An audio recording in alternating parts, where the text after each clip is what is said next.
of Mechanical Engineering, SSIPMT Raipur, to continue with its commitment to providing the best platform for collaborative and experiential learning to the student, is organizing a series of alumni talks so that students can benefit themselves with the knowledge, wisdom, and expertise of our well-positioned alumni. Dear listeners, certainly we all have affection for a good job, good standard of living, respect in the society. Don't you feel so? During our preparation time, we always go through various insecurities related to our preparation, like I am going right. Am I applying the right strategy? Am I capable? Do only extraordinary persons clear these competitive exams? So, to throw some light on this, we are pleased to have among us an ardent mechanical engineer, Mr. Sekhar Kumar sir. So, we welcome you to this session. Mr. Sekhar Kumar sir has a long list of achievements to his credit in a very still a young career. Shekhar sir है proof is जो लोग मेहनत का साथ नहीं छोड़ते किस्मत उनका साथ कभी नहीं छोड़ती so instead of giving us he studied rigorously and cleared an autonomous exam organized by Eminent Old India Limited, where he got All India rank 22 out of 1 lakh students. Indeed, there is no secret to success. It is a result of preparation, hard work, and learning from failure. So, we are all set and eager to listen your journey. So, without taking much of our time, I would like to receive Sekhar sir on the screen. Sir, over to you, sir. Thank you my friend. फिर से मैं एक बार सभी को thanks बोलता हूं और special thanks देता हूं chairman sir Shri Nishant Tripathi sir, principal sir, my HOD Jain sir और मेरे सारे फैकल्टीज मेंबर जो मेरे जर्नी में साथ दिए हैं, जो मुझे आज यहाँ तक एफर्ट मार मार के पहुँचाए हैं। तो साथ ही एम आर के सर, मुझे सभी टीचर्स का नाम याद है। मैं बोलूँगा तो मेरे डिपार्टमेंट में 15-17 टीचर्स थे, तो लेकिन लंबा हो जाएगा सेशन। मैं सभी को फिर से थैंक्स बोलता हूँ और इस सेशन को मैं 2-3 पार्ट में कवर करूँगा। सबसे पहला पार्ट रहेगा कि कॉलेज लाइफ मैं क्या करता था, कैसे पढ़ता था, क्या करता था। नेक्स्ट पार्ट रहेगा बुक और स्ट्रैटेजी कि क्या बुक फॉलो करता था, कैसे आगे प्रोसीड कैसे करता था, टाइम टेबल क्या था। और तीसरा पार्ट रहेगा कि मैं अपनी कंपनी के बारे में बताऊँगा आपको। तो आप टेक्निकल टीम, आप प्लीज़ पीडीएफ चालू कर दीजिए। तो मैं सबसे पहले आपको बता दूं कि मैं 2017 बैच का पास आउट हूं और मैं कॉलेज 2013 में ज्वाइन किया था। तो 4 साल मैं इंजीनियरिंग किया, जो आप अभी कर रहे हैं। तो बहुत सी कन्फ्यूजन रहती है इंजीनियरिंग में, पर ये है कि आगे आप सही डायरेक्शन चुने हैं तो आप इसमें ज़रूर सक्सेस करेंगे। तो कॉलेज लाइफ के बारे में बताऊं, मैं 2013 में जब ज्वाइन किया तो एकदम नया सा था मेरे लिए इंजीनियरिंग। पहले मैं सोच के चला था कि मुझे मैकेनिकल डिपार्टमेंट चूज़ करना है। अ, फिर मैं फर्स्ट ईयर ईयर क्रॉस किया, सेकेंड ईयर में मैं अपने डिपार्टमेंट में आया। तो मन में था कि कुछ करना है, कुछ सीखना है, कुछ सीख के जाना है। तो मैं हर तरह के फेस्टिवल में, कॉलेज के फेस्ट हुआ, कॉलेज का फेस्ट हुआ, चाहे कोई ऐसा प्रोग्राम हुआ, चाहे टेक्निकल फेस्ट हुआ, सभी में पार्ट लेता था। और मैं पढ़ाई पर भी खासकर थोड़ा फोकस करता था। मैं संतोषी नगर में रहता था उस टाइम, मैं पीजी में रहता था। मैं बाहर से हूँ, छत्तीसगढ़ से ही हूँ मैं। और वहाँ पर मैं हमेशा ऐसा रहता था कि अपना पूरा दिन को यूटिलाइज करूँ, 24 आवर्स को यूटिलाइज करूँ, पढ़ करके भी करूँ, कुछ अदर एक्टिविटीज से भी करूँ और कॉलेज के भी प्रोग्राम्स में पार्ट लूँ।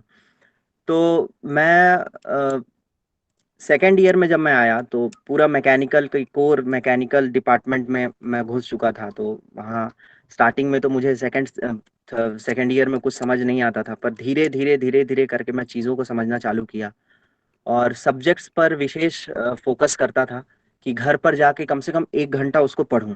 जो भी मैं आज क्लास में हो रहा है उसको 1 घंटा पढूं।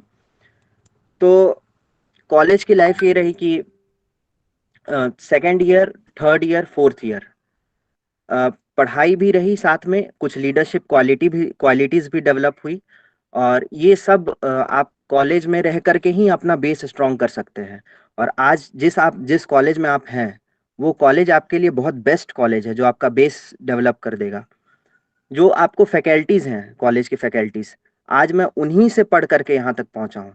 क्योंकि अगर आपका बेस स्ट्रांग नहीं रहेगा, आप कहीं भी कोचिंग कर लीजिए, आप कुछ भी पढ़ लीजिए, आपका एग्जाम क्लियर नहीं होगा।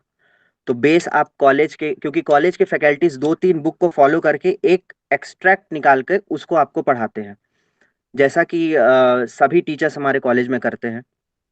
तो उसके बाद फिर मैं 2017 में कॉलेज पास आउट हुआ।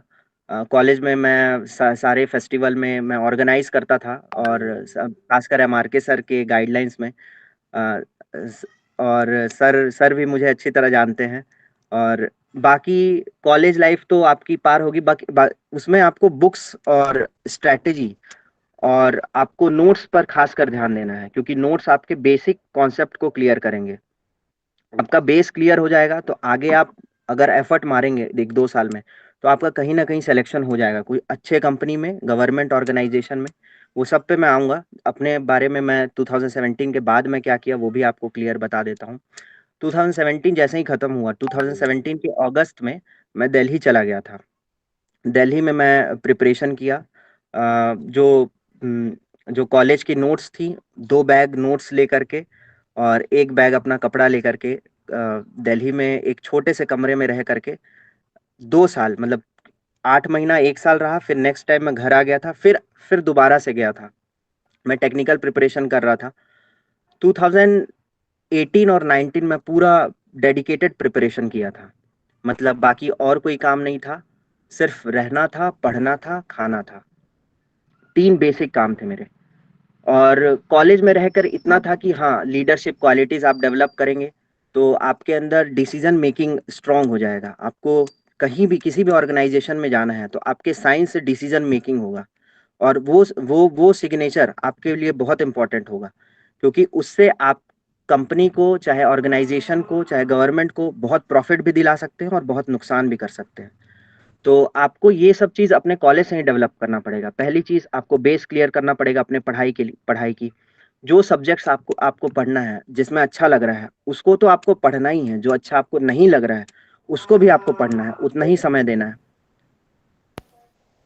नेक्स्ट मैं 2019-20 में मेरा कोल इंडिया का एग्ज़ाम हुआ। तो उससे पहले मैं 2-3 एग्ज़ाम और भी क्लियर किया हूँ, फाइनल स्टेज तक, डॉक्यूमेंट वेरिफिकेशन तक। मेरा फोकस रहता था कि किसी भी तरह से गवर्नमेंट की कोई भी ऑर्गेनाइजेशन में एंटर किया जाए। एफर्ट मैं बहुत मारा, पर मेरा कभी नहीं होता था। मैं 74 एग्जाम्स में फेल हुआ हूँ। और ये कहा जाता है कि आपको जितना फेलियर मिलेगा, आपको फेलियर से सीखना है। हर एक फेलियर में एक सीख होगी, तो आपको उससे सीखना है, और नेक्स्ट में वो फेलियर, आपको फेल नहीं होना है उस जगह पे। मतलब आपसे अगर एक क्वेश्चन गलत होती है तो अगले एग्जाम में वो क्वेश्चन आपसे गलत नहीं होना चाहिए। तो मेरा भी स्ट्रैटेजी यही था। मैं 74 बार फेल हुआ। मैं अलग-अलग 2013 14 15 से लेकर के मैं अभी तक, मतलब मैं लगभग 74 एग्ज़ाम्स दे चुका हूँ। सभी में मैं फेल हुआ, और फाइनली एक एग्ज़ाम मेरे हाथ लगा। वो धीरे-धीरे आपका मार्क्स बढ़ेगा। आप पहले 100 में से मान लीजिए आप 20% कवर कर पाएँगे, 30, 40, 50, 60, 70, 80, और एक दिन आप 90% पे पहुँच जाएँगे। तो उसके लिए आपको एफर्ट बहुत मारने पड़ेंगे। वो 2% के लिए भी बहुत एफर्ट मारने पड़ते हैं। तो मैं 2020 में मैं कोल इंडिया का एग्ज़ाम दिया था। तो उसके बाद मुझे जब सिलेक्शन हुआ, जब मार्क्स आए, तो मुझे लगा कि हाँ, ये ठीक मार्क्स हैं, मेरा सिलेक्शन हो जाएगा। मुझे ऐसा अंदर से फील होगा। एग्ज़ाम के कुछ दिन पहले आपको फील होने लगेगा कि आपका सिलेक्शन, 15 डेज़ पहले आपको लगेगा कि आपने जो पढ़ाई किया है वो आपके काम आएगा, और आपने सिलेबस के हिसाब से पढ़ाई किया है। तो उसके बाद आप एग्ज़ाम दीजिए। एग्ज़ाम के कुछ दिन पहले आपको फ़ील होगा कि हाँ, आपका सिलेक्शन हो सकता है। मैंने एग्ज़ाम दिया। एग्ज़ाम का रिज़ल्ट आया 2-3 महीने। पब्लिक सेक्टर और गवर्नमेंट ऑर्गेनाइज़ेशन का, पब्लिक सेक्टर का ख़ासकर ये है कि वो मैन पावर बहुत जल्दी रिक्रूट करती है। विदिन 6 टू 7 मंथ वो मैन पावर को रिक्रूट कर लेती है। और बाकी सब गवर्नमेंट एग्ज़ाम थोड़ा स्लो प्रोसेस है, पर आपको अगर इसमें सक्सेस मिल जाती है तो ये आपके लिए बेस्ट होगा। मैं ये नहीं कहता कि आप गवर्नमेंट सेक्टर में जाइए, पर ये आप अगर अपने हिसाब से चूज़ करेंगे इसको, तो मेरा चॉइस यही था। बहुत पहले से मैं ये सोच के रखा था अपने मन में कि नहीं, मुझे जाना है तो गवर्नमेंट एग्ज़ाम में ही, गवर्नमेंट ऑर्गेनाइज़ेशन में ही जाना है। तो मैं एग्ज़ाम दिया, क्वालिफ़ाई हुआ। मैं नेक्स्ट मेरा डॉक्यूमेंट वेरिफ़िकेशन था, तो डॉक्यूमेंट वेरिफ़िकेशन और एक ओरल था, जस्ट लाइक आपसे डिटेल पूछा जाएगा, आप कहाँ से कैसे क्या पढ़े क्या किए, कुछ सब्जेक्ट से रिलेटेड टॉपिक पूछा जाएगा।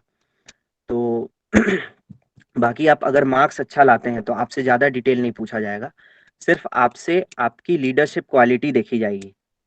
तो मैं डॉक्यूमेंट सब वेरिफिकेशन हुआ, तो लंबा प्रोसेस होता है इसका, 2 दिन 1 दिन 2 दिन, सब अरेंजमेंट सब गवर्नमेंट करती है, वहाँ पर आपको बस जाना है, डॉक्यूमेंट वेरीफाई कराना है। उसके बाद फिर एक रिजल्ट आएगा, उसमें आपका मेडिकल के लिए कॉल आएगा। काफ़ी टफ प्रोसेस होता है ये, आप इस चेन से जाएंगे तो आपको पता चलेगा। उसके बाद मेडिकल के लिए एक कॉल आएगा, तो मेडिकल के लिए आपको जाना है और आपका पूरा मेडिकल एग्जामिनेशन होगा, जिसमें ईसीजी और हर तरह के चेकअप, ब्लड टेस्ट होगा, उसमें आपके सारे रिपोर्ट्स चेक हो जाएंगे। तो इस तरह के एक टफ मेडिकल एग्जाम से आपको पास करना पड़ेगा।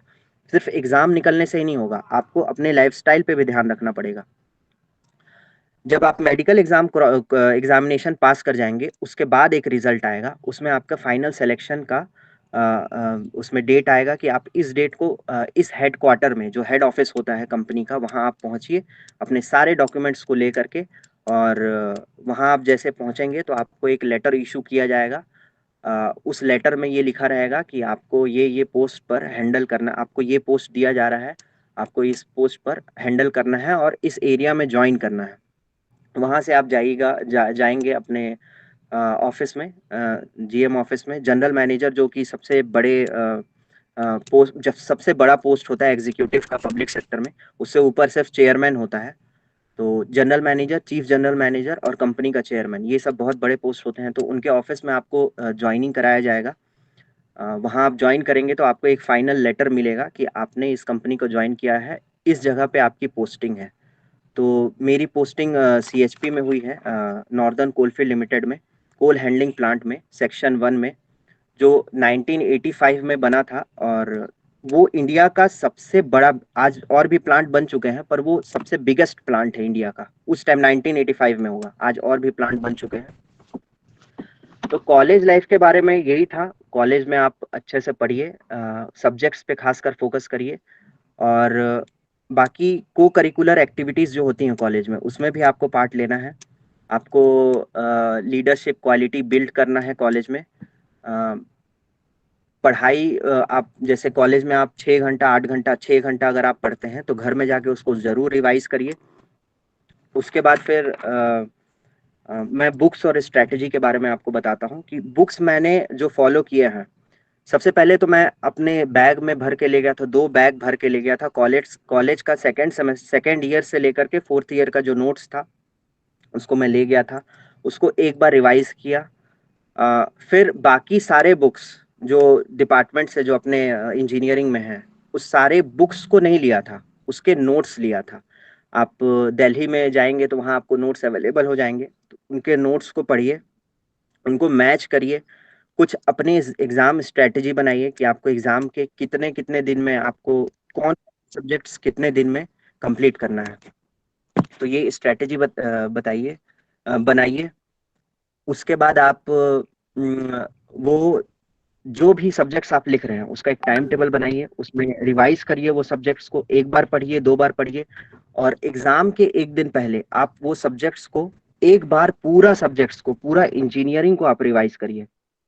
जब आप इंजीनियरिंग रिवाइज कर लेंगे तो आपको खुद कॉन्फिडेंस हो जाएगा कि आप ये एग्जाम क्लियर कर सकते हो। तो मैं ऐसा ही करता था। मैं एग्जाम के एक दिन पहले, मैं जब एग्जाम देने जाता था दिल्ली में, मैं मेट्रो पकड़ के जाता था। तो मुझे याद है पूरा मेट्रो में अ, सिर्फ स्टूडेंट की ही भीड़ रहती थी। और आज के डेट में अनएम्प्लॉयमेंट इंडिया में पीक पर है, पर अपॉर्चुनिटीज भी इंडिया में है। आप ऐसा नहीं कह सकते कि आपको अपॉर्चुनिटी नहीं, आपको बस अपने तरफ से एफर्ट मारना है।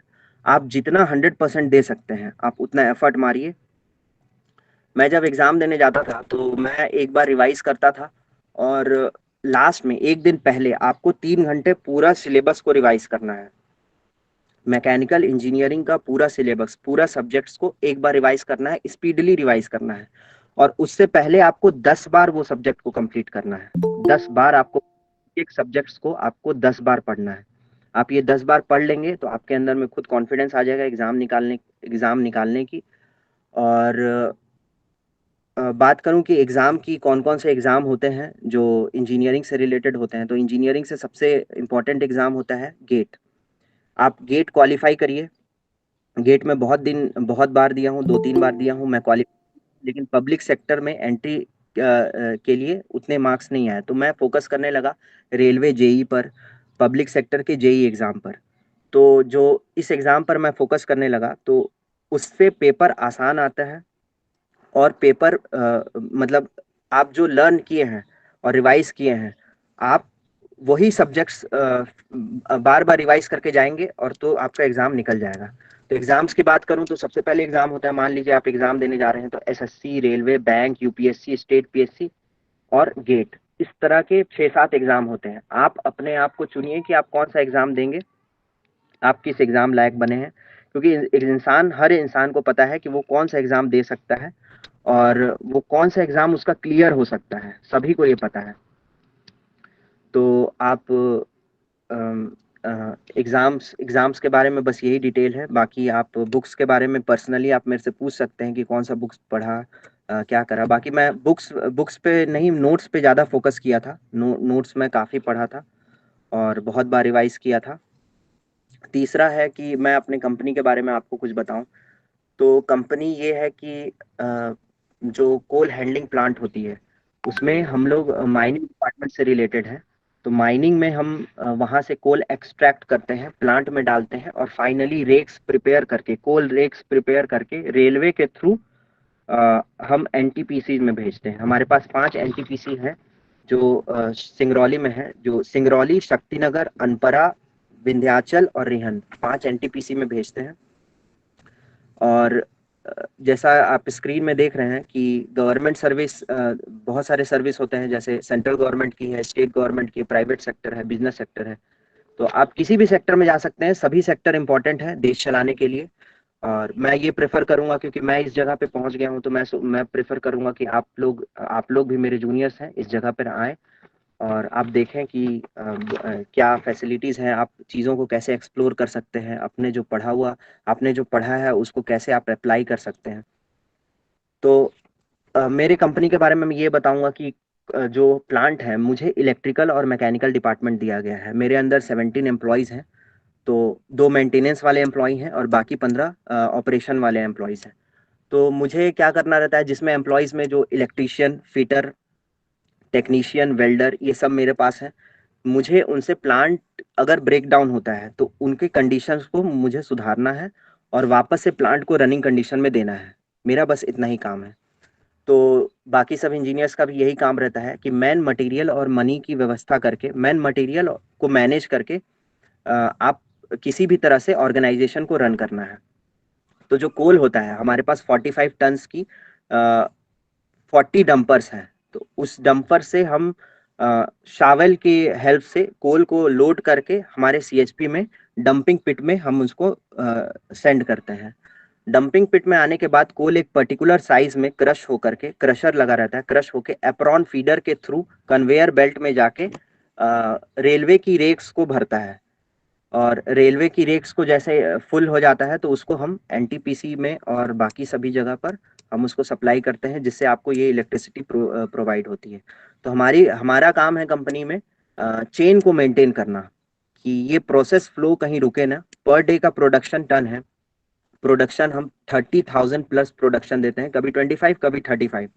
तो एवरेज अगर निकाला जाए तो पर डे अपन 30,000 टन्स का प्रोडक्शन देते हैं, कोल का प्रोडक्शन। ये एक बहुत बड़ा अमाउंट होता है और इसी से कंपनी चलती है। बाकी कंपनी के अंदर जो मैं फैसिलिटीज़ के बारे बारे में बताऊं, क्योंकि मैं जब वहाँ पहुंचा तो काफ़ी, अगर आप देखें तो फैसिलिटीज़ काफ़ी हैं कंपनी की। तो जिसमें medical, housing, electricity, vehicle, gas, incentive, bonus, gifts, ये सब कंपनी की तरफ से फ्री ऑफ कॉस्ट है। गवर्नमेंट ऑर्गेनाइजेशन अपने वर्कर के ऊपर काफ़ी खर्च करती है, तो आपको भी ईमानदारी से काम करना चाहिए उसमें। और मुझे भी लगता है कि आप अगर पोजीशन में आए, तो आप पहले तो आप मेहनत करिए, बहुत मेहनत करिए, आप स्ट्रगल करिए, आप एफर्ट मारिए और एग्ज़ाम निकालिए। आपको एग्ज़ाम किस चीज़ पे फोकस है, आपको उस पे उस पे वर्क करना है कि एग्जाम में किस टाइप के क्वेश्चन पूछे जाते हैं। आप पिछले 10 साल का पेपर निकालिए, जो भी एग्जाम आप दे रहे हैं, टेक्निकल नॉन टेक्निकल, आप 10 साल का पेपर निकालिए। 10 साल के पेपर को एनालाइज करिए, पेपर उसी पैटर्न में रहेगा, उसी टॉपिक से रहेगा क्वेश्चन, क्योंकि क्वेश्चन जब जो बनाता है क्वेश्चन पेपर, वो उसी टॉपिक को रिलेट करके क्वेश्चंस देते हैं। तो आप उस चीज़ पर ध्यान रखिए। बाकी आप जिस कॉलेज में पहुंचे हैं, आपका बेस बहुत क्लियर होगा। और चेयरमैन सर एक चीज़, बहुत इंपॉर्टेंट चीज़ बोलते थे, जो आज तक मेरे को याद है, कि आप अपने कंफर्ट जोन से बाहर निकलिए। आप जो अपने कंफर्ट जोन में हैं अभी, कि नहीं ठीक है कल पढ़ लूंगा, आराम कर लेता हूँ, आज आज घूम के आ जाता हूँ, तो आपको ऐसा नहीं करना है। आपको पढ़ना भी है, घूमना भी है। कंफर्ट जोन से बाहर निकलिए। आपके जो टीचर जो आपको गाइडलाइंस दे रहे हैं, क्योंकि वो बहुत ही एक्सपीरियंस्ड हैं, आपको जो गाइडलाइंस दे रहे हैं आप उसको फॉलो करिए। आप दो चीज़, तीन चीज़ बहुत इंपॉर्टेंट रखिए। टीचर्स का आप आशीर्वाद, और ऊपर वाले में आस्था रखिए। बाकी अपना मेहनत करते रहिए, आपका एग्ज़ाम ज़रूर क्लियर होगा। और जब आप एग्ज़ाम क्लियर कर लेंगे तो आपको जो सुकून मिलेगा वो बहुत ही इम्पोर्टेंट होगा। साथ ही स्लाइड चेंज करिए टेक्निकल टीम। जैसा मैं बताया कि गवर्नमेंट इंडस्ट्री जो है वो है, ये 6-7 तरीके की जो गवर्नमेंट इंडस्ट्री है वो डायरेक्टली गवर्नमेंट ऑफ इंडिया के अंडरटेकिंग काम करती है, जैसे कोल इंडिया, एनटीपीसी, सेल, भेल, रेलवे, हाइड्रो प्लांट और पावर स्टेशन। तो इसमें अगर आप जॉब करना चाहते हैं तो आपको फोकस्ड रहना पड़ेगा। पढ़ाई आपको कॉलेज में बेस बहुत स्ट्रॉन्ग करना पड़ेगा। बाकी आपको एग्ज़ाम एग्ज़ाम तो देना ही पड़ेगा। एग्ज़ाम, इंटरव्यू, ओरल सब आपको निकालना पड़ेगा, मेडिकल निकालना पड़ेगा, तब आपकी जॉब इसमें लगेगी। काफ़ी टफ है, पर आपसे पॉसिबल है, आप कर सकते हैं, क्योंकि मैं भी आप लोग के बीच से ही निकला हूँ। टीचर्स मेरे को जानते हैं, बहुत ही एक्स्ट्रा ऑर्डिनरी नहीं था। अगर एक्स्ट्रा ऑर्डिनरी रहता तो मैं आईआईटीज़ में होता। तो मेरा कहने का मतलब है कि आप पढ़िए, आप एग्ज़ाम पे फोकस करिए, कल्चरल एक्टिविटीज़ पे भी करिए, एग्ज़ाम पे भी फोकस करिए। नेक्स्ट स्लाइड करिए। मेरे कंपनी के बारे में मैं आपको बता दिया। मैकेनिकल इंजीनियरिंग, कोर मैकेनिकल कहाँ यूज़ होता है, एक्सकेवेशन मशीन्स में हमारे पास बहुत सारे मशीन्स हैं, उसके लिए दूसरे इंजीनियर्स हैं मेंटेन करने के लिए। कोल हैंडलिंग प्लांट जो आपको स्क्रीन पर दिख रहा है, उसके लिए मैं हूँ। अपने सेक्शन 1 में 2-3 सेक्शन हैं, तो सेक्शन 1 में मैं हैंडल करता हूँ, मेरे से ऊपर मैनेजर है। अगर मुझसे कुछ हैंडल नहीं हो रहा है तो मैं अपने मैनेजर को इन्फॉर्म करता हूँ, वो एक पर्टिकुलर टीम लाती है और वो उस चीज़ को हैंडल करके तुरंत ऑपरेशन को रीस्टार्ट करती है। लाइट मोटर व्हीकल्स हैं, कुछ व्हीकल आपको रिपेयर करने होंगे, आपको करने नहीं होंगे, आपको अपने टेक्नीशियन से करवाने होंगे, कि आप ऐसा करिए, आप वैसा करिए, आप मैन पावर मटेरियल आप मैनेज कर दीजिए, वो टेक्नीशियन अपने आप से कर लेंगे। और चौथा है वर्कशॉप, जहाँ रिपेयर होता है, जहाँ पर सेक्शन आपकी अगर कोई मशीन खराब हो जाती है तो वहाँ पर रिपेयर होता है। वहाँ पर पार्ट्स चेंज होते हैं, रिपेयर होता है। जो मैं कोल हैंडलिंग प्लांट के बारे में आपको बताया कि इंपॉर्टेंट जो चीज़ है वो क्रशर है, फीडर है, स्पिल कन्वेयर है, बेल्ट है, बंकर है, रेलवे रेक्स है। तो एक टीम वर्क की तरह हम कोल इंडिया, रेलवे और एनटीपीसी तीनों मिल करके हम आज देश को बिजली देते हैं, इलेक्ट्रिसिटी प्रोड्यूस करते हैं। तो एक भी सेक्टर, हर सेक्टर बहुत इम्पोर्टेंट है देश के लिए। नेक्स्ट स्लाइड करिए। ये मैं जब ज्वाइनिंग के टाइम था कोल इंडिया में, तो उस टाइम की ये फ़ोटो है जब मैं ज्वाइन कर रहा था। तो मैं एक फ़ोटो, ज्वाइनिंग और कॉन्फ्रेंस होता है तो यही रूम पर कॉन्फ्रेंस होता है, तो हम सब मिल करके वो टीम वर्क करते हैं। नेक्स्ट स्लाइड करिए। ये मेरा ऑफिस सेक्शन 1 का ऑफिस है, कोल हैंडलिंग प्लांट सेक्शन 1 का ऑफिस है।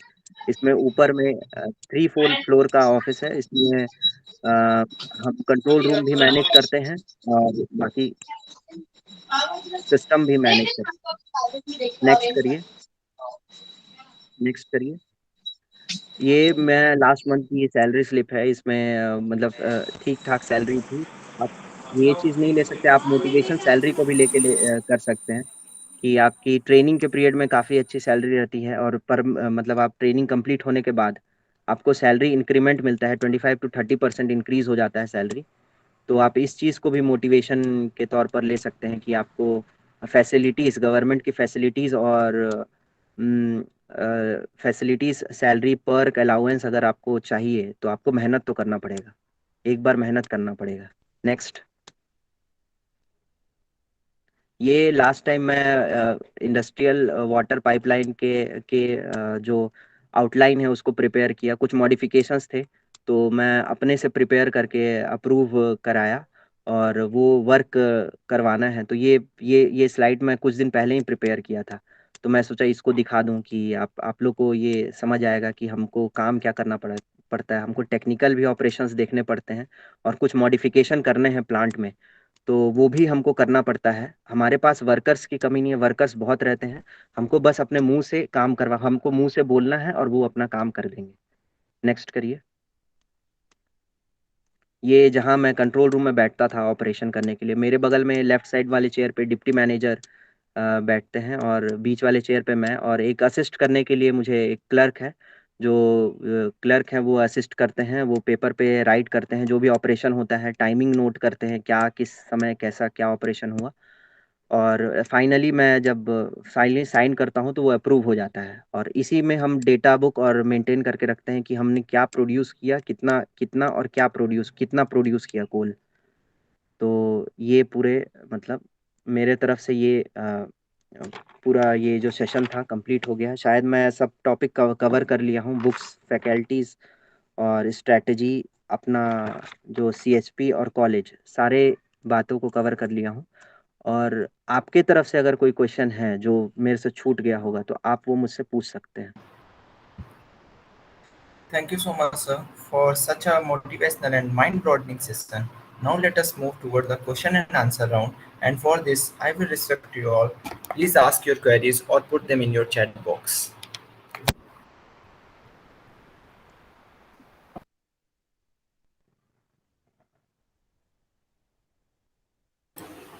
Yes, Shekhar, unmute yourself and ask your question.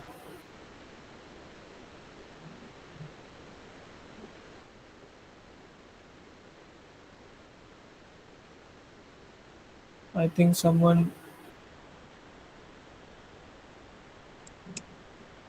sir, Sir, there.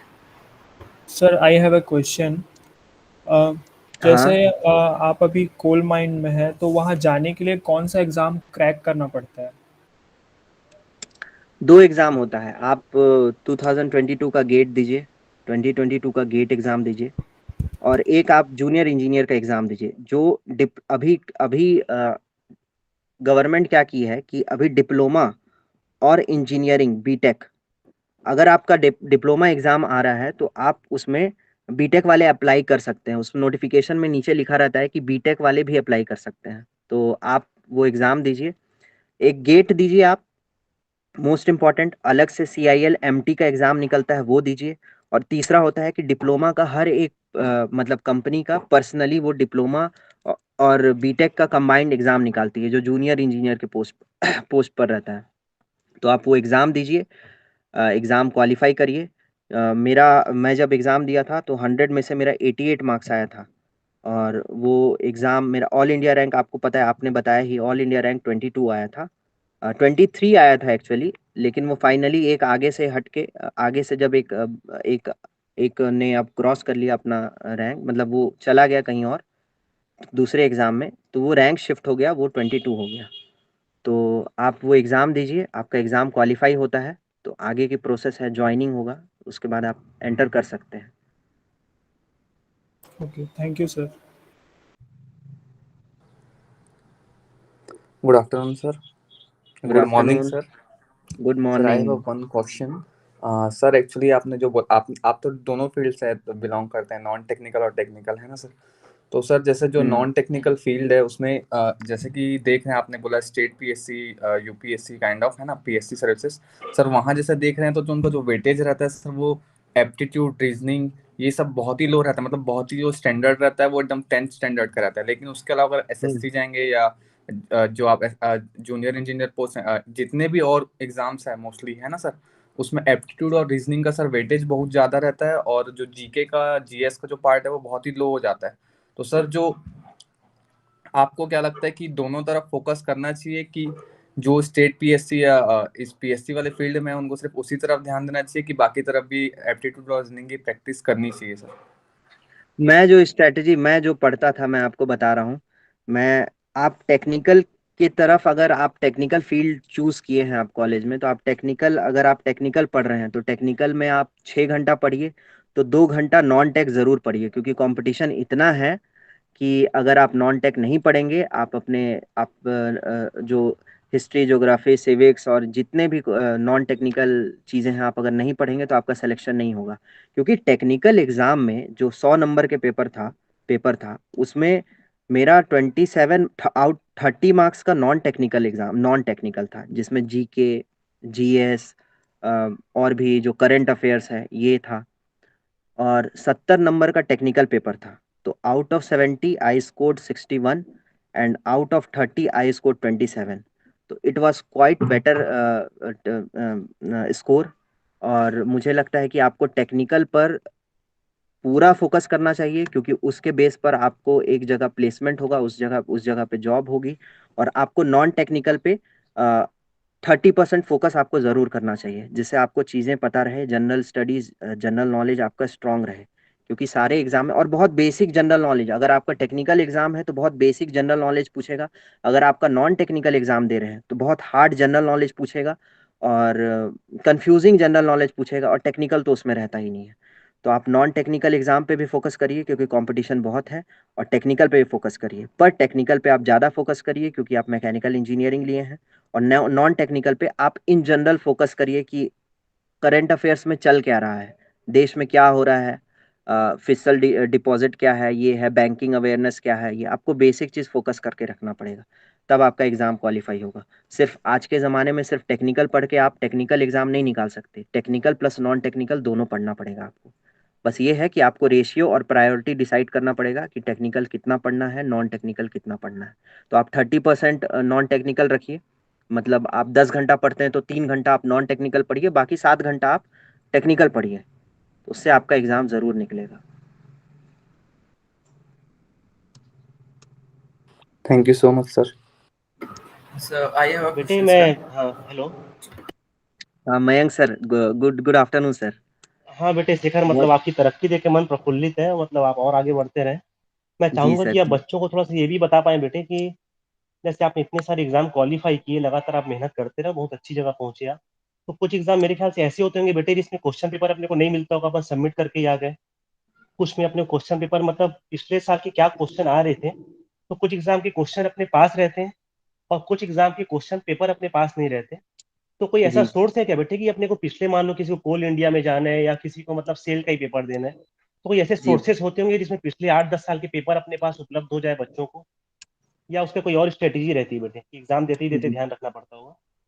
Ji sir, मैं जैसा बताया कि जैसे आपका कॉलेज में बेस स्ट्रांग हो गया, तो आपको चीज़ें दिमाग में आपके घुस गई हैं, आपको बस उसको प्रैक्टिस में लाना है, अप्लाई करना है। तो आजकल मैं जो टेस्ट सीरीज देता था, मैं कम से कम मैं इस 4 सालों में 3-3 घंटे का 200 टेस्ट दे चुका हूँ। 3 घंटे के 200 टेस्ट। और ये तो मैं रेलवे रेलवे जब दे रहा था तो, और कभी 2 घंटे 3 घंटे में हर हर टेस्ट सीरीज, आज नेट पर आपको सब चीज, टेस्ट सीरीज, बुक्स, स्ट्रेटेजी और प्रीवियस ईयर पेपर सब अवेलेबल मिल जाएगा। तो आप उस पेपर को सर, मतलब स्टूडेंट को मैं यही कहना चाहूँगा कि आप पहले तो पेपर निकालिए, उससे आपको आइडिया लगेगा कि आपको कैसे पढ़ना है। जैसे आप पढ़ लिए, बेस आपको क्लियर हो गया, तो आप पेपर निकालिए, आइडिया लगेगा कि सब पेपर अलग अलग, कोल इंडिया में मान लीजिए प्रोडक्शन पे बेस्ड है कंपनी, तो आपका प्रोडक्शन सब्जेक्ट्स, मैकेनिकल में प्रोडक्शन, थर्मो, ये ज्यादा पूछेगा पूछेगा। कोई दूसरी कंपनी है, एनटीपीसी है, तो हीट एक्सचेंज के बारे में ज्यादा पूछेगी। तो आपको ये चीज का ध्यान रखना पड़ेगा कि कौन सा पेपर किस बेस पर है। तो आपको ये पेपर देते देते पता चलेगा। मैं जब 74 एग्जाम में फेल हुआ तब मुझे पता चला कि अच्छा ये पेपर इस तरह से दिया जाता है और ये पढ़ा जाता है। तो नेट पर आपको सारे पेपर अवेलेबल हो जाएंगे। बाकी अगर कुछ नहीं होते हैं तो आप मार्केट से जाके परचेस कर सकते हैं। जहां मैं दिल्ली में गया था, आप दिल्ली से भी ऑर्डर कर सकते हैं। जो पेपर आपके रायपुर में नहीं मिल रहे हैं, आप दिल्ली से कांटेक्ट करके वहां से ऑर्डर कर सकते हैं या पार्सल मंगा सकते हैं। क्योंकि वहां पर आपके क्लास नोट्स और अपने कॉलेज के नोट्स और दिल्ली के नोट्स, ये दोनों को आपको कंबाइन करना पड़ेगा। इन दोनों को आपको पढ़ना पड़ेगा।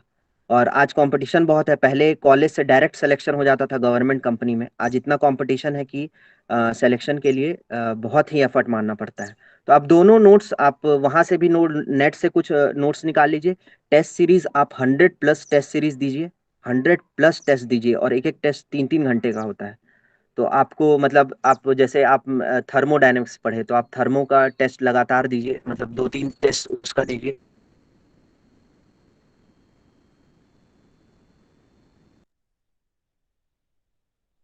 दूसरा सब प्रिपेयर करिए और दूसरा सब्जेक्ट का टेस्ट दीजिए। आप दूसरा थैंक यू बेटे सब्जेक्ट। शेखर। एक चीज मैं, अच्छा बोलिए बोलिए बोलिए, मुझे लगा शायद आपका आंसर कंप्लीट हो। जी जी जी सर, आप बताइए बताइए, मैं पॉइंट पर नहीं आ बेटे पा हाँ, रहा मैं हूँ तो एक आप। चीज और मतलब चाहूंगा कि बच्चों को मतलब ये भी आप बताएं कि बहुत से बच्चे ऐसे भी हैं अपने कॉलेज में, मतलब जनरल बैकग्राउंड जो उनका हिंदी इंग्लिश उनको मतलब मन में बैरियर है, तो ग्रुप डिस्कशन पीआई वगैरह में मतलब उन चीजों को वो कैसे मतलब मैनेज करें, वो भी आप बच्चों को डिस्कस कर दीजिए। जी जी सर जी। तो जैसे मैं कॉलेज में था तो मैं भी बहुत डरा हुआ था, फर्स्ट ईयर में तो मैं बहुत डरा सा था। तो सेकंड ईयर से मैं एफर्ट मारना चालू किया कि नहीं, मैं भी कुछ कर सकता हूँ, मैं भी बोलूंगा इस चीज़ के बारे में। मुझे नहीं आता था, आप देख लीजिए, आप सेकंड और थर्ड ईयर में मुझे नहीं आता था, और फाइनल फोर्थ ईयर में आते आते तक मैं सब कुछ सीख गया था कि किस तरह से आपको पब्लिक स्पीकिंग करना है, आपको ग्रुप डिस्कशन करना है, आपको पर्सनल इंटरव्यू देना है। तो मेरा कहने का मतलब है कि आप जितना ज़्यादा नॉलेज रखेंगे चीज़ों के बारे में, आप उतना बोल पाएंगे। और यही इंपॉर्टेंट है लाइफ में, यही चीज़ इंपॉर्टेंट है। आपके पास अगर नॉलेज नहीं है तो आप नहीं बोल पाएंगे, आप सोचेंगे, आप डरेंगे बोलने से पहले। तो बुक्स पढ़िए, करंट अफेयर्स आप बहुत स्ट्रांग रखिए, अभी क्या देश में चल रहा है, कौन सा सब्जेक्ट्स है। तो मैं प्रेफर करूंगा, आप स्पीडी की एक मंथली मैगजीन आती है, उसको आप डेली पढ़िए, मतलब डेली 2-3 पन्ना आप पढ़ते जाएंगे तो आपको नॉलेज बढ़ेगा। और ग्रुप डिस्कशन में इन जनरल टॉपिक होता है, मान लीजिए किसी भी चीज़ के बारे में डिस्कस कर रहे हैं, इन जनरल टॉपिक होता है कि कोई भी टॉपिक आप उठा के, टेक्निकल टॉपिक उठा लीजिए, चाहे इन जनरल टॉपिक आज देश में क्या चल रहा है, उस टॉपिक से रिलेटेड आप कुछ पढ़िए, अपने मन में सोचिए, और उसको अपने 4 फ्रेंड्स को बताइए कि हाँ ये चीज़। क्योंकि हम जब कॉलेज में थे तो जैसे मयंक सर गाइड करते थे कि हम जब रिसेस होता था, जब अपना ब्रेक होता था, उस बीच में मैं प्रखर 3-4 फ्रेंड्स रहते थे, तो अपन एक टीम बना करके ग्रुप डिस्कशन करते थे किसी भी टॉपिक पर, और जोर जोर से बोलते थे। ये जोर जोर से बोलने का मतलब बहुत जोर से नहीं बोलना है, मतलब आपको अपना मतलब कि डर निकालना है मन से कि आप ये टॉपिक के बारे में बोल सकते हैं, गलत ही सही, आप गलत ही बोलिए लेकिन बोलिए जरूर। ग्रुप डिस्कशन में आप पहले बहुत डरेंगे, आप 2-3 बार बोलेंगे, लोगों को अपना व्यू रखेंगे तो आपको समझ आ जाएगा कि नहीं, मैं भी अपने पॉइंट्स, लेकिन फैक्ट्स आपको रखना पड़ेगा। ये नहीं कि आप कुछ भी बोल रहे हैं, आप फैक्ट्स रखिए, डेटा रखिए, उसमें डेटा अगर आप डाल देंगे ग्रुप डिस्कशन में या इंटरव्यू में तो बहुत स्ट्रांग पॉइंट होगा। और इंग्लिश और हिंदी कोई बैरियर नहीं होता, आपको आप कोशिश करिए इंग्लिश में बोलने का। मैं भी इंग्लिश में बहुत कम ही बोलता हूँ क्योंकि इंग्लिश थोड़ा कनेक्टिंग लैंग्वेज नहीं रहती है। पर आप अगर इंटरव्यू में इंग्लिश में नहीं भी बोलते हैं, आपके पास नॉलेज है और इंग्लिश नहीं बोलते हैं, आप ट्राई करते हैं इंग्लिश बोलने का, तो टेक्निकल एग्जाम्स में इंग्लिश उतना इम्पोर्टेंट नहीं रखता है। आप जैसे अब बहुत से यूपीएससी के एस्पिरेंट्स हैं जो इंग्लिश नहीं बोल पाते हैं। सुहास एलवाई को आप देख लीजिए, जो अभी पोस्टिंग है नोएडा में, वो इंग्लिश नहीं बोल पाते हैं, वो उतना अच्छा नहीं बोल पाते हैं, लेकिन ठीक है, वो ट्राई करते हैं, वो एफर्ट मारते हैं, तो उनका सिलेक्शन हो गया है। तो लीडरशिप क्वालिटी डेवलप आपकी कॉलेज से ही होगी, आपको टीचर्स के साथ रह के उनके गाइडेंस लेकर के ही आपको डेवलप करना पड़ेगा।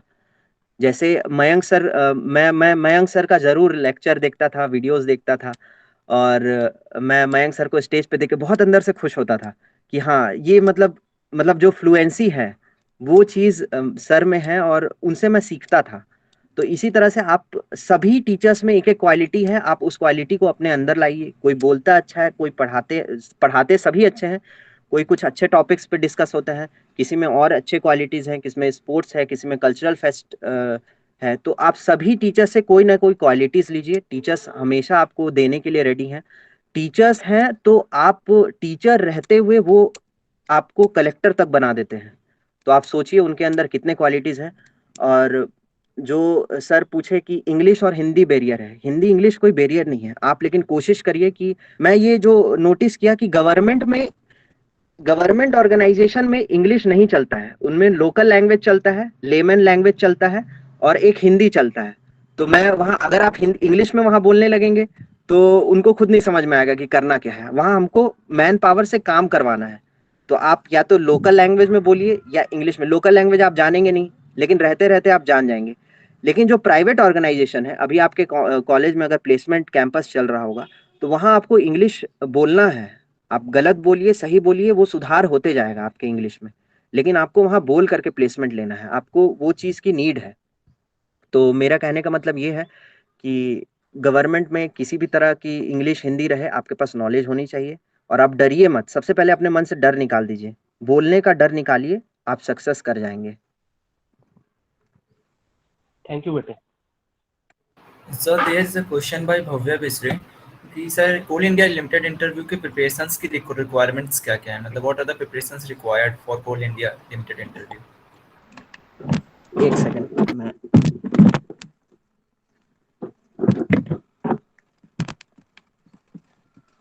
वेट ए मिनट ना, मैं बताता हूँ, एक मिनट। Sure, sir.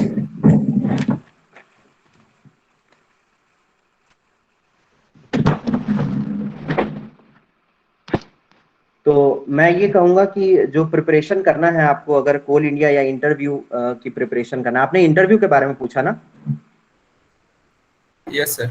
Yes तो sir. आपको अगर इंटरव्यू के बारे में प्रिपेयर करना है, तो इंटरव्यू अगर पब्लिक सेक्टर का इंटरव्यू है तो मिनिमम 20 मिनट्स की, मैक्सिमम 40 मिनट्स की इंटरव्यू होगी।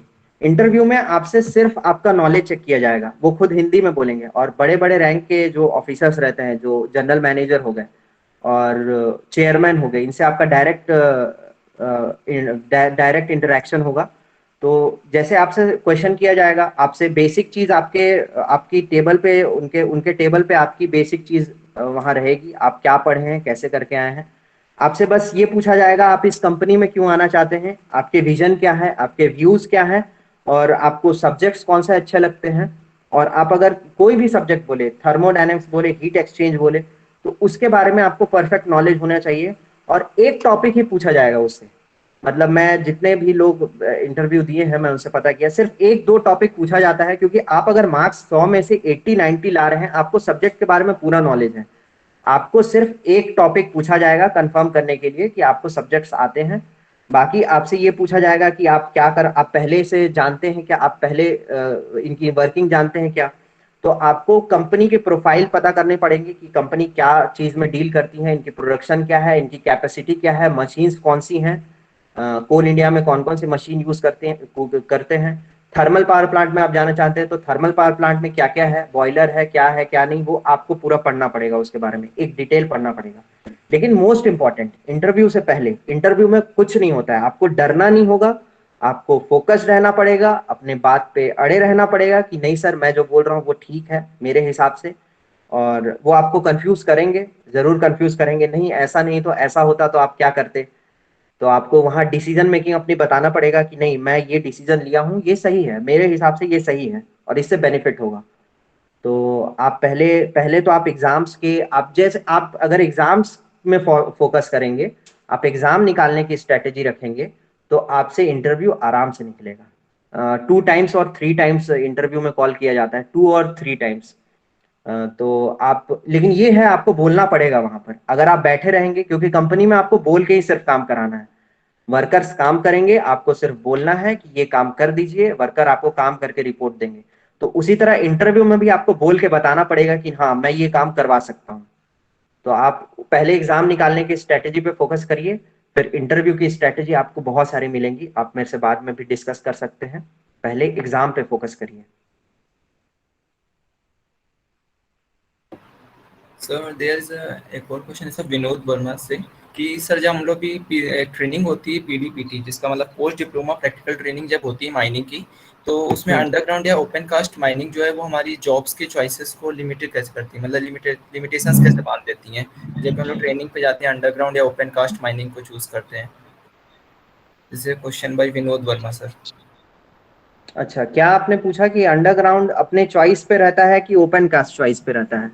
यस सर, वही वो वाले क्या करते हैं, चॉइसेस ऑफ जॉब्स को लिमिट कैसे करते हैं सर, जो ट्रेनिंग होती है ना sir post diploma practical trainings mining hmm. की, सर उसमें हम्म। अगर हम लोग अंडरग्राउंड चूज कर रहे हैं और ओपन कास्ट माइनिंग चूज कर रहे हैं, तो that limitations of choice of jobs कैसे करते हैं सर उसमें, मतलब चॉइस कौन सी रहेगी सर जॉब्स की दोनों में ट्रेनिंग के मैं बाद सर ये कैसे? कहूंगा कि ट्रेनिंग के बाद जैसे आपसे चॉइस नहीं पूछा जाएगा, जैसे नॉर्दर्न कोलफील्ड लिमिटेड जो हमारी कंपनी है, वो सिर्फ ओपन कास्ट माइनिंग पे फोकस करती है। अंडरग्राउंड माइंस में प्रोडक्शन बहुत कम है क्योंकि और रिस्क बहुत ज़्यादा है, तो सेफ्टी के नज़रिए से ओपन कास्ट माइनिंग को सही तरीके से उस पर फोकस करते हैं। तो वहाँ पर जितने भी माइनिंग सेक्टर हैं वो सब ओपन कास्ट हैं। अगर आप साउथ ईस्टर्न कोलफील्ड लिमिटेड, अगर आप छत्तीसगढ़ की बात करें तो वहाँ जितने भी माइंस हैं 60 to 70% वो अंडरग्राउंड माइंस हैं। तो आपको ये नहीं पूछा जाएगा कि आप अगर नॉर्दर्न कोलफील्ड लिमिटेड आप ट्रेनिंग करके गए तो आपसे नहीं पूछा जाएगा कि आप किस चीज में आप जॉब करेंगे। आपको डायरेक्ट अपॉइंट कर दिया जाएगा कि आप इसमें जाइए और काम सीखिए। आपको अलग अलग डिपार्टमेंट, जैसे 6 महीना आप इसमें ट्रेनिंग किए, फिर 2-3 महीना आपको दूसरे जगह ट्रेनिंग मिलेगा, तो 1 से 1.5 साल का ट्रेनिंग होगा। उसके बाद आपको परमानेंट काम मिल जाएगा, मतलब आपको डिप्लॉय कर दिया जाएगा। उससे पहले भी ट्रेनिंग के टाइम में कोई ऐसा वो नहीं है कि आप चॉइस करेंगे कि ये चीज, ट्रेनिंग में तो आपको सब चीज सीखना है। और खासकर इलेक्ट्रिकल और मैकेनिकल डिपार्टमेंट में आपको ऊपर में 2 टाइप की जो एक्सकेवेशन मशीन है और जो E&M सेक्टर, 2 सेक्टर होते हैं। मैकेनिकल से अगर आप जाएंगे तो 2 सेक्टर मिलेंगे आपको, एक्सकेवेशन मिलेगा या E&M मिलेगा। मुझे इलेक्ट्रिकल एंड मैकेनिकल मिला है। तो इलेक्ट्रिकल की जो मोटर है 480 किलोवाट मोटर है, उसको रिपेयर करना पड़ता है, करवाना पड़ता है, उस पर वर्क करना पड़ता है। तो आप ये मत सोचिए कि आपको क्या मिलेगा। आप जाइए वहां सीखने के लिए, आपको बहुत कुछ मिलेगा। आपको गवर्नमेंट सेक्टर में आपको एक्सप्लोर करने के लिए बहुत सारा चीज मिलेगा। तो आप उस चीजों को एक्सप्लोर करिए, सीखिए। So one more question by Meenakshi Sahu. So how many years of current affairs are asked in the exam? कितने साल के हाँ, करंट अफेयर्स ये इंपॉर्टेंट है। करंट अफेयर्स मिनिमम आपको 1 साल का, मैक्सिमम आपको 1.5 साल का। मतलब 1 साल का आप करंट अफेयर्स 100% आप रेडी रखिए। और मतलब आपको, मतलब करंट अफेयर्स पढ़ना ही है यार, बस मतलब एक बार एक लाइन पढ़ करके भूल जाना है उसको। उसके बाद ज्यादा फोकस नहीं करना करंट अफेयर्स पे। एक बार पढ़ लेंगे, जैसे एग्जाम में आएगा आपको क्लिक कर जाएगा कि कौन सा पेपर आया था, मतलब कौन सा क्वेश्चन आया था, और वो आप टिक लगा देंगे अपने आप से।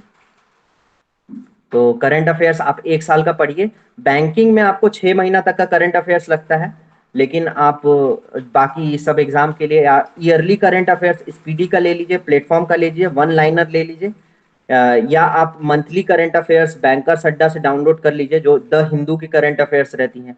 अगर आप कोर में तैयारी कर रहे हैं, कोर नॉन टेक्निकल का तैयारी कर रहे हैं, तो आप द हिंदू पढ़िए। और आप ऐसे एज यूजुअल अगर आप टेक्निकल की तैयारी कर रहे हैं, उसमें नॉन टेक्निकल पोर्शन आ रहे हैं, तो आप नॉर्मल करंट, मतलब आप जैसे वन लाइनर टाइप का पढ़िए, स्पीडी पढ़िए पढ़िए आप प्लेटफॉर्म की करंट अफेयर्स पढ़िए जो पटना में प्रिंट होती है।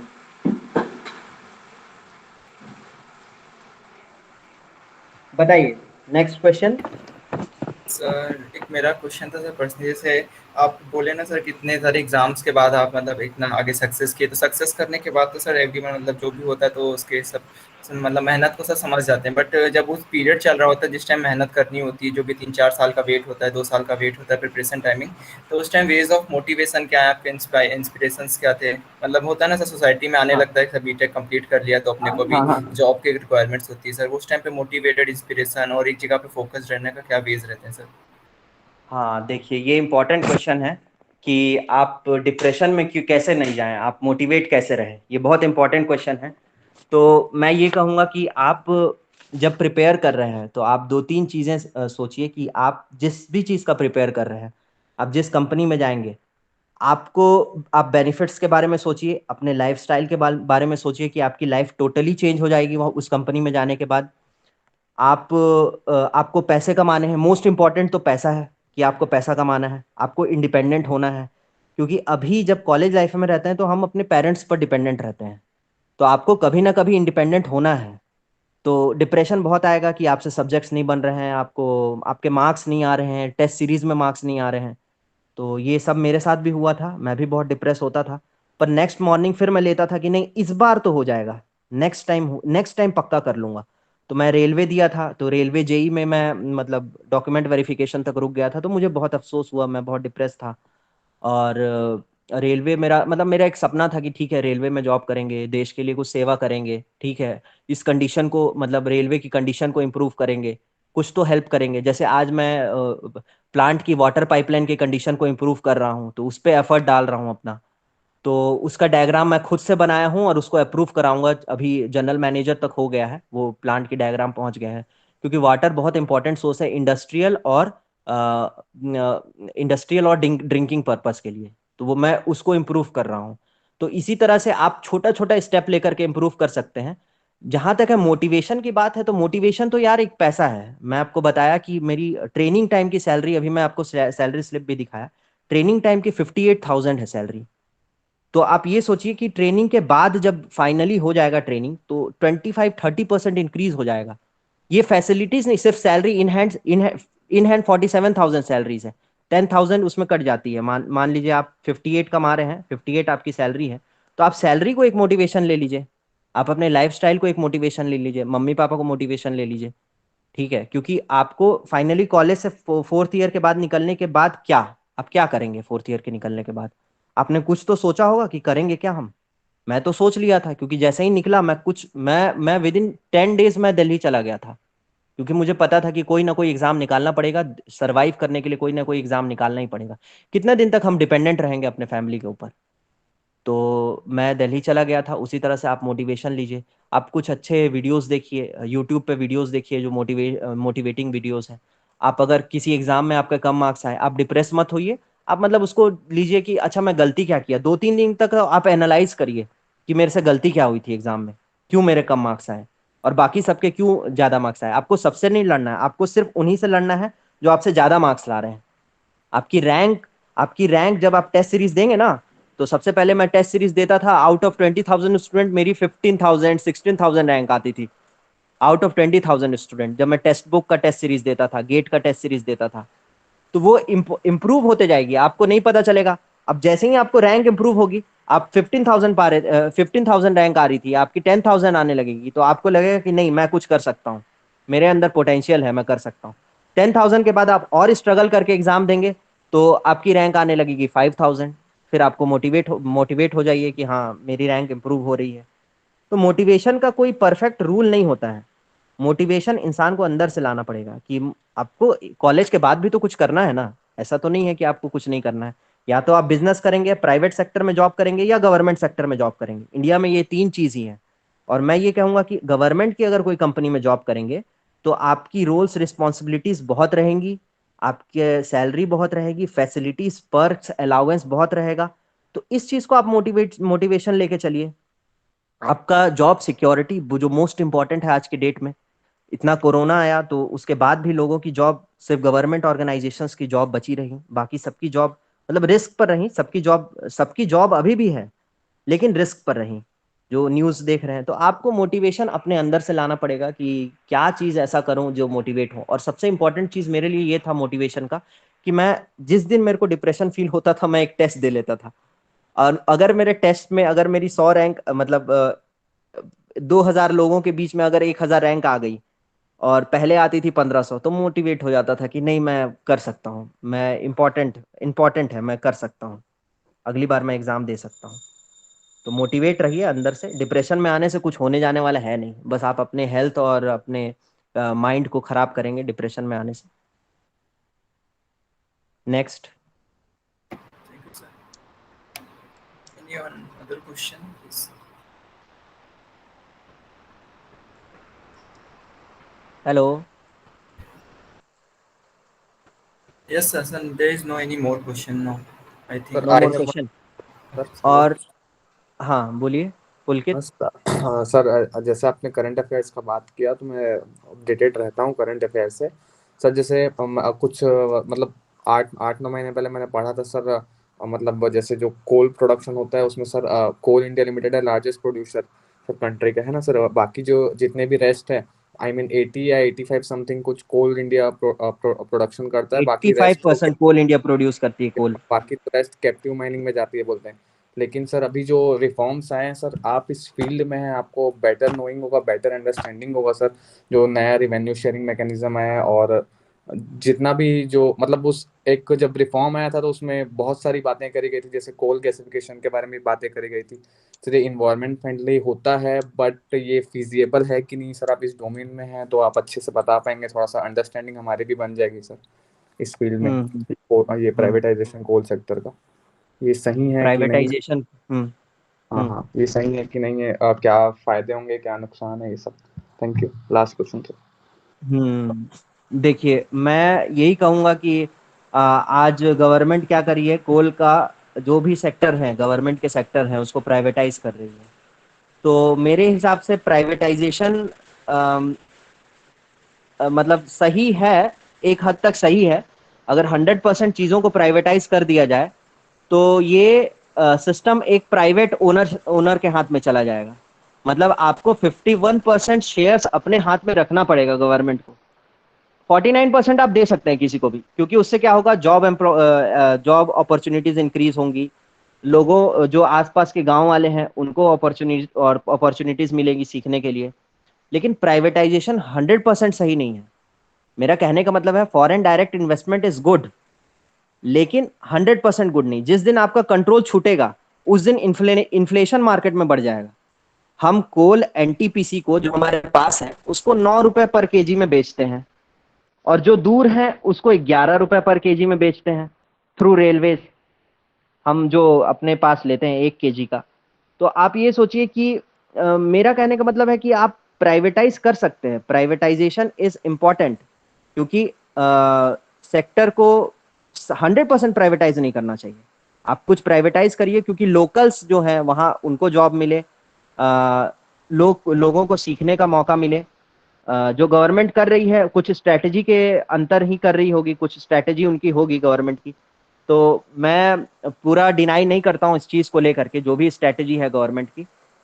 लेकिन प्राइवेटाइजेशन में अगर आप कंपनी को, गवर्नमेंट की कंपनी को प्रॉफिट नहीं देते हैं तो आपको प्राइवेटाइज करती है गवर्नमेंट, और उसके शेयर्स बेचती है, उसको उससे प्रॉफिट निकालने की कोशिश करती है।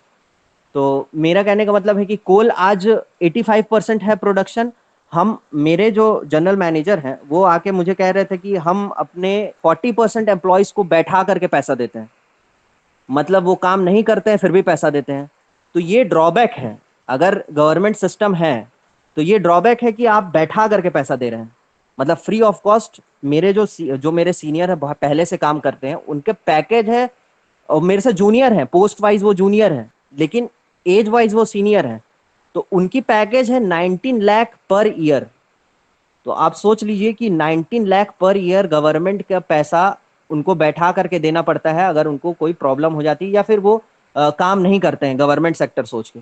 तो काम आपको करना पड़ेगा, आपको चीज़ों को मैनेज करना पड़ेगा। और प्राइवेट सेक्टर में ये है कि आप काम करेंगे, एफर्ट करेंगे, तो आपको सैलरी मिलेगी, सैलरी मिलेगी, और डेवलपमेंट होगा, आपका प्रमोशन होगा। गवर्नमेंट में क्या है कि आप एक बार एंटर कर गए, जो मैं फील किया, आप एंटर कर गए, हर साल आपका इंक्रीमेंट होते जाएगा, और हर साल आप कुछ करें ना करें आपका इंक्रीमेंट होते जाएगा। और आप अगर कुछ गलत करते हैं, बहुत ही गलत करते हैं, तब आपका एक इंक्रीमेंट काट दिया जाएगा। उसके अलावा एम्प्लॉयज को एक बार एंटर होने के बाद गवर्नमेंट उसको अपने तरीके से पालने लगती है। तो मेरा कहने का मतलब है कि आपको वर्क फोर्स से एफर्ट भी निकालना है, उनका जो उनकी एफिशिएंसीज को यूटिलाइज करना है गवर्नमेंट सेक्टर में प्रोडक्शन के लिए। तो गवर्नमेंट सेक्टर जो है, लोग ऐसा सोच के सोचते हैं कि ठीक है, आराम है, जॉब सिक्योरिटी है, आराम है, बस यही बात है। इसलिए अब मैं प्राइवेटाइजेशन का 100% सपोर्ट नहीं करता हूँ। मैं कुछ परसेंट सपोर्ट करता हूँ कि प्राइवेटाइजेशन होना चाहिए। लेकिन एक प्राइवेट ओनर के हाथ में पूरा गवर्नमेंट की संपत्ति जो प्रॉपर्टी है वो नहीं देना चाहिए। उसको देने से गवर्नमेंट और वर्कफोर्स का सबका नुकसान है, क्योंकि जो 20% 30% एम्प्लॉयज हैं वो भी तो काम कर रहे हैं, ईमानदारी से काम कर रहे हैं। तो आपको जो अपॉर्चुनिटीज हैं अगर कोल में और प्राइवेट सेक्टर में, मतलब अगर मेरे अंडर में कुछ कॉन्ट्रेक्चुअल लेबर भी हैं, कॉन्ट्रेक्चुअल वर्कर भी हैं, तो जो हमारे जो वर्कर की सैलरी है वो है 40,000 के आसपास, और जो कॉन्ट्रेक्चुअल वर्कर की सैलरी है 15,000। तो और काम उनसे ज़्यादा लिया जाता है। तो मेरा कहने का मतलब है, एक बैलेंस्ड वे में दोनों को कंटिन्यू करना चाहिए। कुछ परसेंट प्राइवेटाइज करना चाहिए, कुछ गवर्नमेंट के अंदर रखना चाहिए। मतलब मैं ये कह रहा हूँ कि कंट्रोल गवर्नमेंट के अंदर रखना चाहिए। बाकी अपॉर्चुनिटीज जो है वर्कर को देना है वो आप प्राइवेट सेक्टर को दे सकते हैं, कि आप अपॉर्चुनिटीज लाइए, एफडीआई करिए, इन्वेस्ट करिए, ये आप प्राइवेट सेक्टर के हाथ में दे सकते हैं। कोल माइनिंग अभी काफ़ी जो माइंस के ब्लॉक हैं, वो अंडरग्राउंड ब्लॉक्स हैं, वो सब प्राइवेट सेक्टर, अदानी और अदानी के हाथ में गए हैं। तो अब वो ज़्यादा एफर्ट उनसे मतलब हमारे जो नेचुरल रिसोर्स हैं उनसे ज़्यादा एफर्ट से कोल एक्सट्रैक्ट कर लेंगे, इसलिए उनके हाथ में गए हैं। गवर्नमेंट के जो वर्कर्स हैं वो नहीं कर पा रहे हैं। तो जिस जगह पे जैसी ज़रूरत पड़ती है प्राइवेटाइज करने की, उस जगह पे प्राइवेटाइज करना चाहिए, लेकिन 100% नहीं करना चाहिए। कुछ परसेंट अपने हाथ में रखना चाहिए कि हाँ हम हमारा कंट्रोल रहे, नहीं तो मार्केट में बहुत इन्फ्लेशन बढ़ जाएगा। जैसे पेट्रोल प्राइस आज हाइक हो रही हैं धीरे धीरे, तो गवर्नमेंट का कंट्रोल होना चाहिए कि हाँ। और गवर्नमेंट के इंस्टीट्यूट में क्या है कि जैसे हर साल डियरनेस अलाउंस, हर 3 महीना पे डीए बढ़ता है, डियरनेस अलाउंस बोलते हैं, महंगाई भत्ता होता है। तो हमारा हर 3 महीना पे महंगाई भत्ता बढ़ता है। महंगाई जैसे बढ़ेगी भत्ता बढ़ेगा, फैसिलिटीज बढ़ेंगी, आपको पैसा पैसा तो उतना ही मिलेगा जो आपका बेसिक है, बाकी आपके जो फैसिलिटीज हैं वो बढ़ जाएंगी। तो लोग प्रेफर करते हैं गवर्नमेंट सेक्टर का, लेकिन प्राइवेटाइज भी करने से, कुछ परसेंट प्राइवेटाइज करने से भी अपॉर्चुनिटीज क्रिएट होती है एम्प्लॉयमेंट की। बाकी वर्कर्स के वेलफेयर के लिए तो गवर्नमेंट ही बेस्ट है, गवर्नमेंट इंस्टीट्यूशन ही बेस्ट है। उसमें गवर्नमेंट को ये करना चाहिए कि इम्प्रूव करना चाहिए, मैकेनाइज करना चाहिए सिस्टम को। Privatisation is not a solution, लेकिन प्राइवेटाइजेशन कुछ हद तक आपको हेल्प जरूर कर सकता है चीज़ों को इम्प्रूव करने के लिए। जैसे मुझे ऑटोमेशन करना है, तो गवर्नमेंट के जो पुराने लोग हैं जो वर्क कर रहे हैं, जो अभी ओल्ड एज हो चुके हैं, अगर प्लांट सिस्टम को कंप्यूटर से रन किया जाए, हम लोग तो रन कर लेते हैं कंप्यूटर से, लेकिन अगर उनको कहा जाए तो वो नहीं कर पाएंगे रन। तो उस जगह पे एक प्राइवेट पार्टी को इन्वॉल्व करके उस चीज़ को ऑटोमाइज करना चाहिए कि हाँ ठीक है, हम इस सिस्टम को ऑटोमाइज कर रहे हैं, ऑटोमेटिक बना रहे हैं। तो इस जगह पे प्राइवेट करना चाहिए। बाकी गवर्नमेंट की जो प्रॉपर्टीज है, इंस्टीट्यूशन है, उसको गवर्नमेंट ही रखना चाहिए। प्राइवेटाइजेशन का 100% नहीं करना चाहिए। Thank you sir. Anyone else for the question?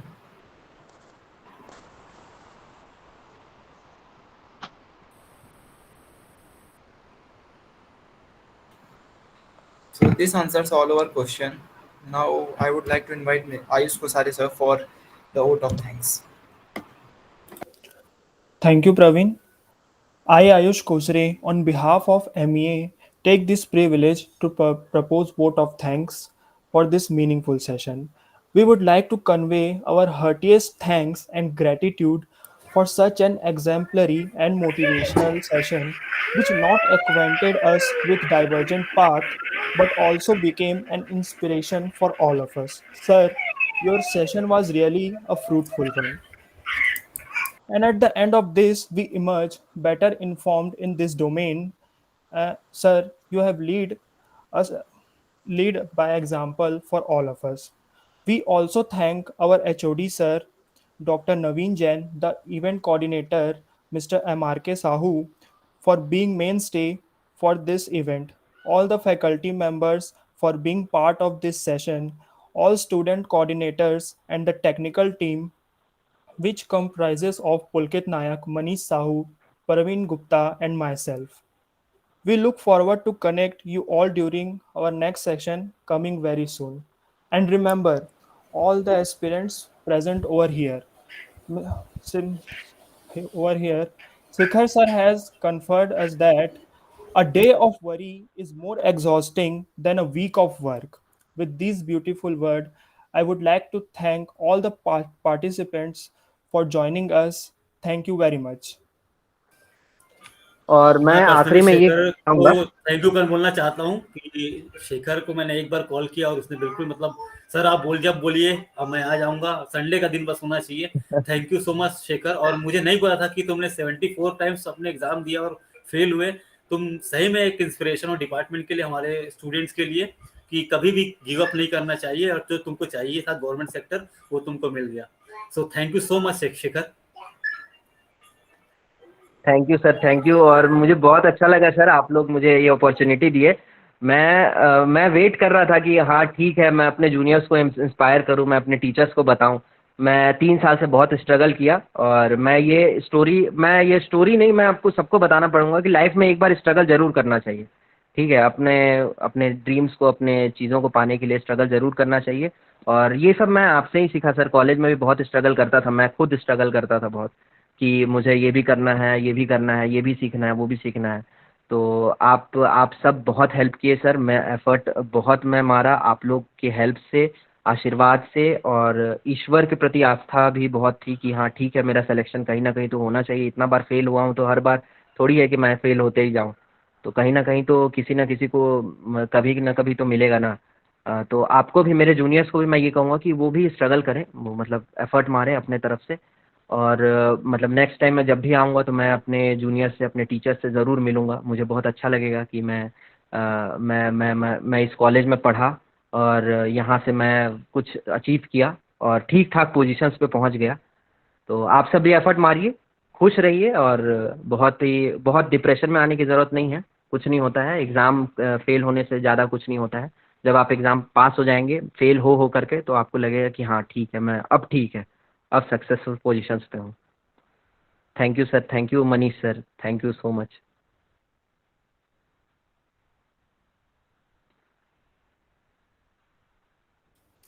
Thank you very much, sir. We would like to end this session now.